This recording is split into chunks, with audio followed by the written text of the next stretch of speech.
یہ سوال کیا ہے ایک صاحب نے کہ شرک کے علاوہ کس گناہ کی توبہ قبول نہیں ہوتی اور توبہ کرنے کا طریقہ بھی بتا دیں۔ یاد رکھیں قرآن پاک کے ارشادات اور نبی پاک صلی اللہ علیہ وسلم کی احادیث کے مطابق شرک سے توبہ آدمی کرے تو وہ بھی قبول ہو جاتی ہے، کفر سے آدمی توبہ کرے تو وہ بھی قبول ہو جاتی ہے، اور جو کبیرہ گناہ ہیں ان سے توبہ کرے تو بھی توبہ قبول ہو جاتی ہے، اور جو صغیرہ گناہ ہیں ان سے توبہ کرے تو سچے دل کے ساتھ توبہ کرے تو توبہ جو ہے وہ اللہ تعالیٰ کے یہاں جو ہے وہ مقبول و منظور ہو جاتی ہے۔ توبہ کرنے کا بہترین طریقہ یہ ہے کہ آدمی پہلے دیکھے کہ حقوق العباد یعنی بندوں کی جو حق تلفی کی ہوئی ہے انسانوں کی،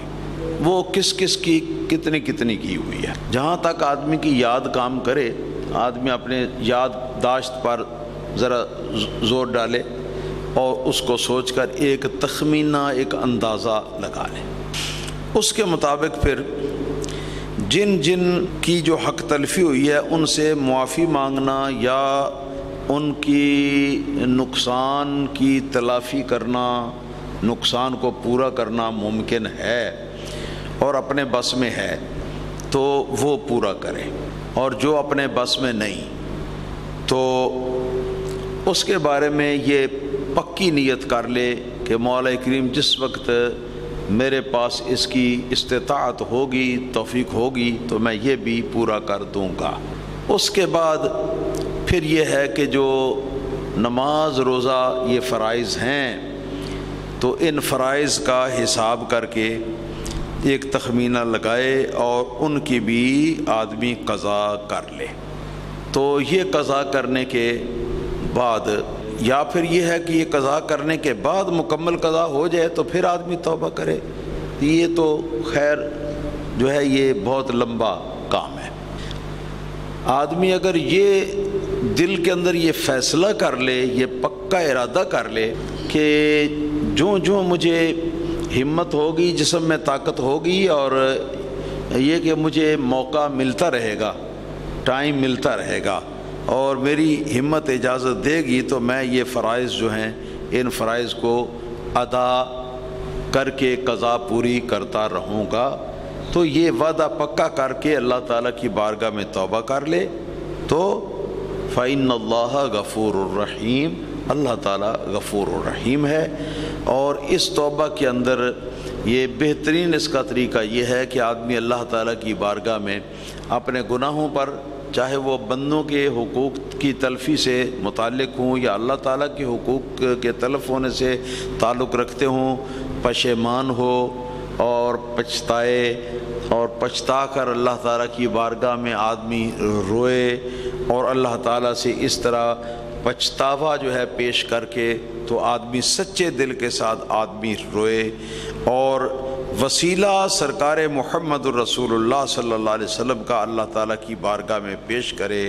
تو امید ہے کہ اللہ تعالیٰ اس کی توبہ قبول فرما لے گا۔ یہ توبہ کرنے کا میں نے یہ مختصراً طریقہ بھی بتا دیا۔ اللہ تعالیٰ ہم سب کو توبہ طائب ہونے کی توفیق عطا فرمائے۔ بلکہ یہ توبہ جو ہے یہ ویسے بھی عبادت ہے، اگر آدمی نے گناہ نہ کیا ہو تو بھی آدمی توبہ جو ہے وہ کرتا رہے، اس میں آدمی کو ثواب ملتا ہے۔ اور کون سا انسان ہوگا کہ جس نے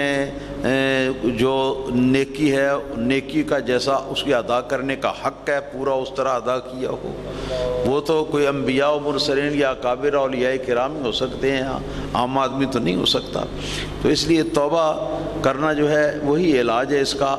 سرکار دو عالم صلی اللہ تعالیٰ علیہ وآلہ وسلم ارشاد فرماتے ہیں کہ آپ فرماتے ہیں کہ میں محمد الرسول اللہ صلی اللہ تعالیٰ علیہ وسلم ایک دن میں 100 مرتبہ اللہ تعالیٰ کی بارگاہ میں توبہ کرتا ہوں۔ یہ توبہ جو ہے،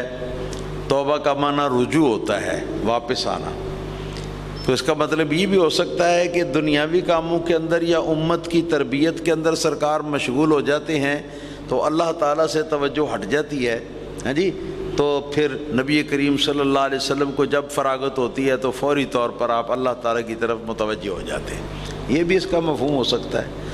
اور اس کا یہ بھی مفہوم ہو سکتا ہے کہ کسر نفسی اور عاجزی اور انکساری کے انداز میں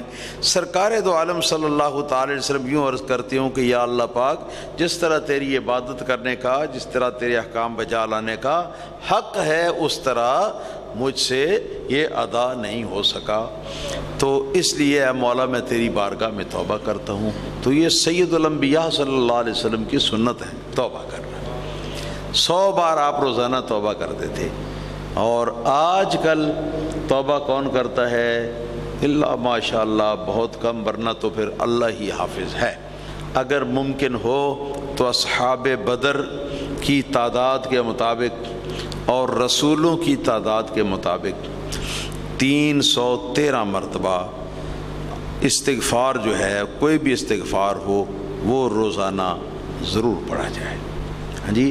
اگر ممکن ہو تو رات کو بستر پر لیٹ کر، پر شرط یہ ہے کہ بستر پاک ہو، خود بھی آدمی وضو کر کے لیٹ جائے تو آدمی استغفار پڑھنا شروع کرے، 313 بار پڑھ کے اول و آخر درود شریف پڑھ کے، تو پھر باقی کوئی چیزیں جو پڑھنی ہوں وہ بھی پڑھ کر تو سو جائے۔ یہ بھی اگر رات کو نہیں ممکن ہے کسی آدمی کے لیے تو وہ اس طرح کر لے کہ 300 مرتبہ دن کے وقت پڑھ لے، 3 مختلف ٹائموں پر، ٹھیک ہے نا، اور 13 بار رہ جائے گا جو اس کو رات کے وقت پڑھ لے۔ اس طرح کر کے آدمی پڑھ لے۔ درود شریف بھی کثرت کے ساتھ پڑھنا چاہیے، کیونکہ جس شخص کو درود شریف پڑھتے ہوئے استغفار پڑھنے کا وقت نہ ملے، درود شریف میں مشغولیت کی بنیاد پر، تو اس کا استغفار جو ہے وہ اللہ تعالیٰ کی بارگاہ میں وہ ویسے ہی ہو جاتا ہے، وہ ایسے ہی ہے جیسے استغفار کر رہا ہے اللہ تعالیٰ کی بارگاہ میں۔ جی، اس لیے استغفار کرنا چاہیے، اپنے گناہوں کی معافی جو ہے یہ مانگنی چاہیے۔ ہاں جی، یہ رسول اللہ صلی اللہ علیہ وسلم روزانہ 100 بار اللہ تعالیٰ کی بارگاہ میں توبہ فرماتے تھے۔ تو ہم کس باغ کی گاجر مولی ہیں؟ ہاں جی، ہم کس حساب اور کس شمار میں؟ سر سے لے کر پاؤں تک گناہوں کے اندر غرق۔ اللہ تعالیٰ اپنا کرم فرمائے، اور اللہ تعالیٰ ہمیں ایسی توبہ کی توفیق عطا فرمائے جس کے بعد گناہ نہ ہو۔ اللہ پاک ایسی توبہ کی توفیق عطا فرمائے جس کے بعد اس کی نافرمانی ہم سے نہ ہو سکے۔ اللہم آمین، اللہم آمین، اللہم آمین۔